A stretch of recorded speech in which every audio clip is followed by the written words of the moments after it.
الحمد لله نحمده ونستعينه ونستغفره ونؤمن به ونتوكل عليه ونعوذ بالله من شرور أنفسنا ومن سيئات أعمالنا من يهده الله فلا مضل له ومن يضلله فلا هادي له ونشهد أن لا إله إلا الله وحده لا شريك له ونشهد أن سيدنا ومولانا محمدا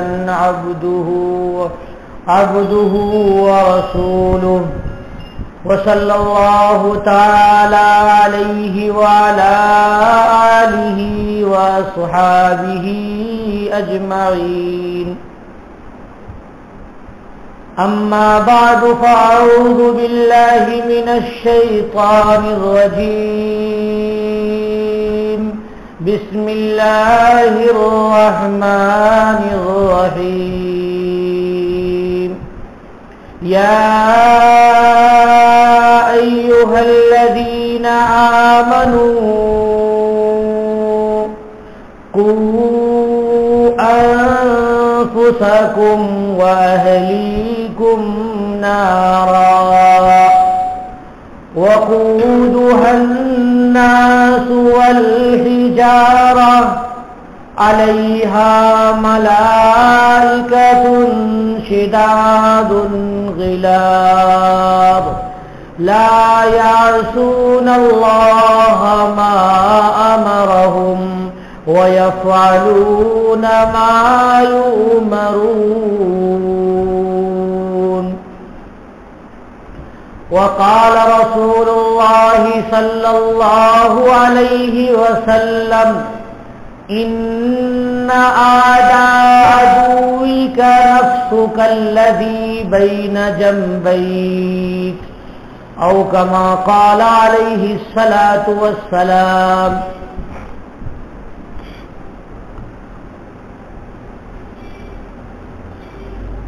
اللہ تبارک و تعالیٰ کا شکر ہے کہ اللہ نے ہمیں ایمان کی دولت عنایت فرمائی. ایمان کی دولت عطا کرنے کے بعد اللہ نے رہنمائی کے لیے اپنی کتاب نازل فرمائی اور کتاب کو ویسے ہی نہیں چھوڑ دیا. کتاب کے سمجھانے والے نبی اور ان میں بھی سرتاج انبیاء خاتم النبیین فخر رسول جناب محمد رسول اللہ صلی اللہ علیہ وسلم کو منتخب کر کے بھیجا کہ ہماری آخری کتاب جو خیر الکتب ہے، ہماری آخری امت جو خیر الامم ہے، ہماری آخری شریعت جو خیر الشرائع ہے، نبی آخر الزمان اور خیر الانبیاء علیہم الصلاۃ والسلام کے ہاتھ میں دے کر کے اللہ تبارک و تعالیٰ نے ہم تک بھیجا.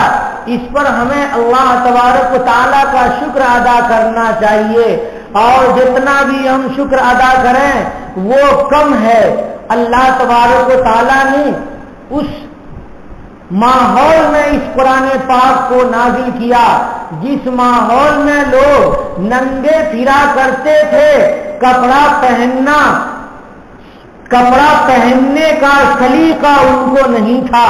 وہ خانہ کعبہ کا طواف کرتے تھے، ننگے طواف کرتے تھے، اور ان سے اگر کوئی کہتا کہ تم خانہ کعبہ اللہ رب العزت کے گھر کا طواف ننگے کیوں کرتے ہو تو وہ کہتے تھے کہ ہم نے جس کپڑے میں گناہ کیا ہے اس کپڑے میں عبادت کرنا نہیں چاہتے ہیں. شیطان نے ان کو الٹی منطق سکھا رکھی تھی. وہ ماحول ایسا تھا کہ جب بیٹی پیدا ہوتی تھی تو بیٹی کو گود میں باپ لے لیتا اور لے جا کر کے مٹی کھود کر کے زندہ بیٹی کو مٹی میں ڈال دیتا اور اوپر سے مٹی دے کر کے بند کر دیتا تھا. بیٹی چیختی رہتی تھی, ابو ابو پکارتی رہتی تھی, مگر باپ کے دل پر ایک مرتبہ بھی رحم و کرم کا جذبہ نہیں اٹھتا تھا. باپ اس بیٹی کو دفن کر دیتا تھا. ایک صحابی نے آ کر کے جناب محمد رسول اللہ صلی اللہ علیہ وسلم کے سامنے بیان کیا کہ میں نے ایمان قبول کر لیا, مگر وہ وقت مجھے یاد آتا ہے کہ میری بیٹی پیدا ہوئی تو ہم نے اسے کھلایا پلایا, جب وہ ابو ابو بولنے والی ہو گئی تو ہم نے اسے اٹھایا اور لے جا کر کے قبرستان میں زندہ ہی دفن کر دیا. بتائیے وہ ماحول کیسا تھا. آج میں نے بھی جنوری کے مہینے میں وہ قبرستان دیکھا ہے. خانہ کعبہ کے قریب ہی وہ قبرستان ہے جس میں زندہ بچیوں کو دفن کیا جاتا تھا. آج تک اس میں کوئی عمارت کوئی نہیں بنا سک رہا ہے. جہاں اس کی کھدائی شروع ہوتی ہے تو آج بھی وہ خون تازہ تازہ نکلتا ہے جو برسوں پہلے ان سخت دلوں نے, ان جاہلوں نے, ان مشرکین نے, ان کفار نے, ان سنگ دل لوگوں نے زندہ بچیوں کو دفن کیا تھا. اللہ تبارک و تعالیٰ نے ان بچیوں کی ہمدردی میں قرآن پاک کو نازل فرمایا. اللہ تبارک و تعالیٰ نے فرمایا وَإِذَا الْمَوْءُودَةُ سُئِلَتْ, وہ دن کیسا ہوگا اے انسانوں جس دن میں ان بچیوں کو اٹھاؤں گا اور پوچھوں گا اے زندہ دفن کی ہوئی بچیاں, تم کو کس نے دفن کیا تھا, کس جرم میں دفن کیا تھا, تم نے اپنے باپ کا کیا بگاڑا تھا, تم نے اپنی ماں کا کیا بگاڑا تھا, تم نے معصومیت میں معاشرے میں کون سی خرابی پیدا کر دی تھی. تو وہ بچیاں کہیں گی کہ ہمارے ماں باپ کو یہ پسند نہیں تھا کہ ہمارے گھر میں کوئی داماد آ جائے, ان کو یہ شرم کا باعث تھا, اس وجہ سے انہوں نے ہمیں دفن کر دیا. اللہ تبارک و تعالیٰ کا وہ جلال آئے گا, اللہ تبارک و تعالیٰ ان لوگوں کو تہے تیز کریں گے, ان کو کیفر کردار تک پہنچائیں گے, انہیں جہنم میں ڈال دیں گے. اس ماحول میں اللہ تبارک و تعالیٰ نے جناب محمد رسول اللہ صلی اللہ علیہ وسلم کو ارسال فرمایا. نبی کریم صلی اللہ علیہ وسلم کی مثال سورج کی ہے کہ جب سورج طلوع ہوتا ہے تو سارے کے سارے ستارے چھپ جاتے ہیں. پہلے چھوٹے چھوٹے ستارے اگتے ہیں, ان ستاروں سے زمین پر روشنی رہتی ہے, لوگ راستے معلوم کرتے ہیں. مگر جب سورج طلوع ہو جاتا ہے تو سارے کے سارے ستارے چھپ جاتے ہیں اور چاند بھی چھپ جاتا ہے. ہمارے سرکار جناب محمد رسول اللہ صلی اللہ علیہ وسلم کی مثال سورج کی ہے. حضرت عائشہ صدیقہ رضی اللہ تعالی عنہا ارشاد فرماتی ہیں لِيَ شَمْسٌ وَلِلْآفَاقِ شَمْسُ لِيَ شَمْسٌ وَلِلْآفَاقِ شَمْسُ وَشَمْسِي خَيْرٌ مِّن شَمْسِ السَّمَاءِ وَشَمْسِي خَيْرٌ مِّن شَمْسِ السَّمَاءِ کہ میرے پاس بھی ایک سورج ہے اور آسمان کے اوپر بھی ایک سورج ہے, میرے پاس بھی ایک سورج ہے.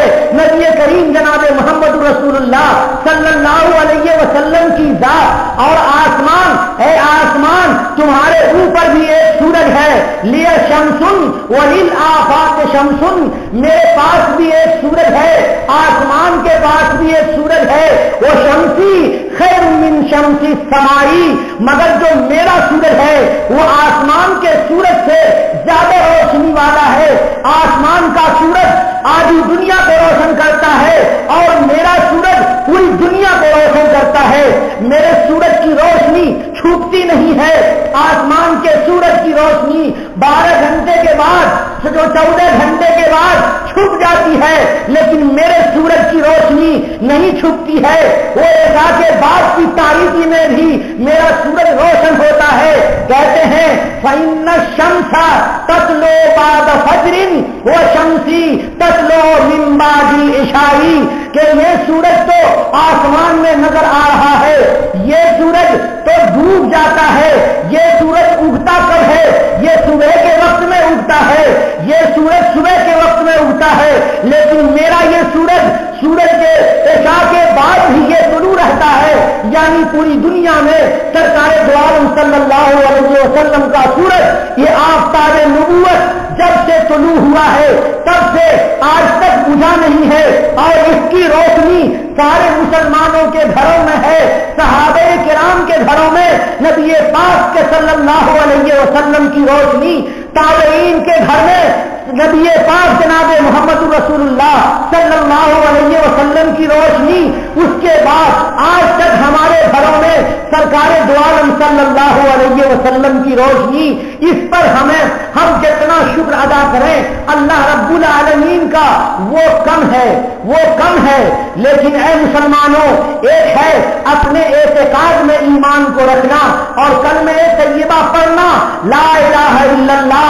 محمد رسول اللہ، اور ایک ہے اپنے عمل میں ایمان کو داخل کرنا اور اپنے اعمال صالحہ سے اپنے کو مزین کرنا۔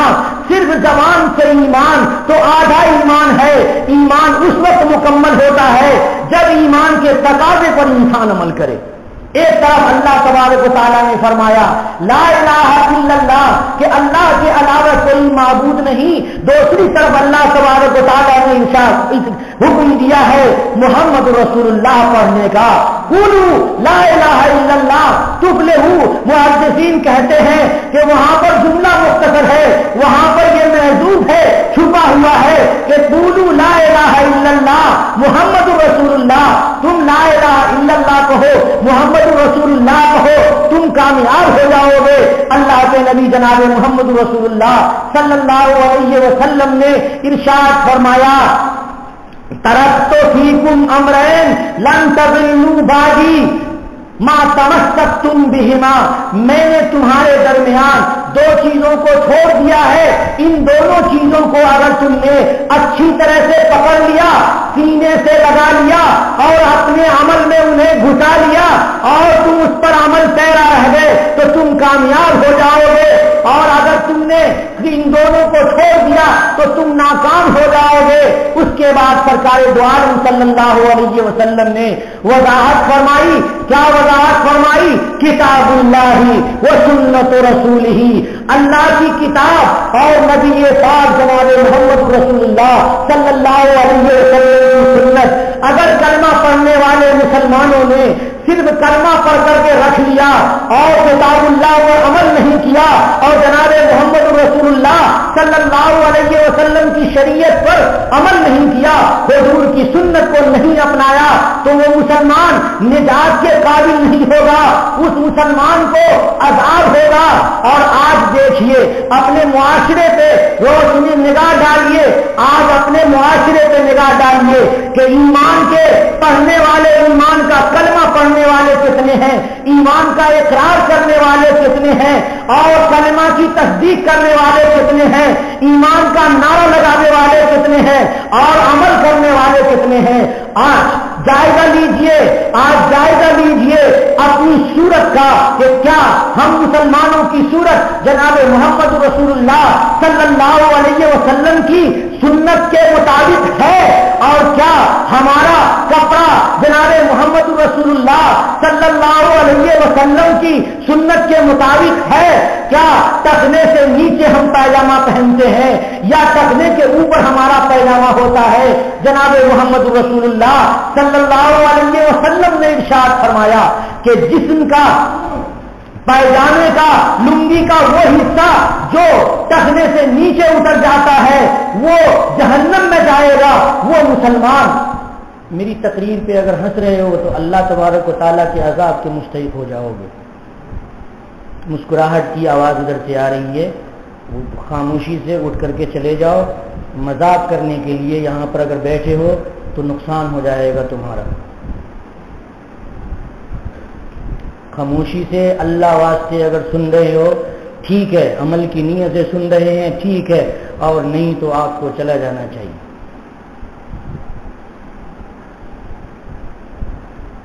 یہ چیز اچھی نہیں۔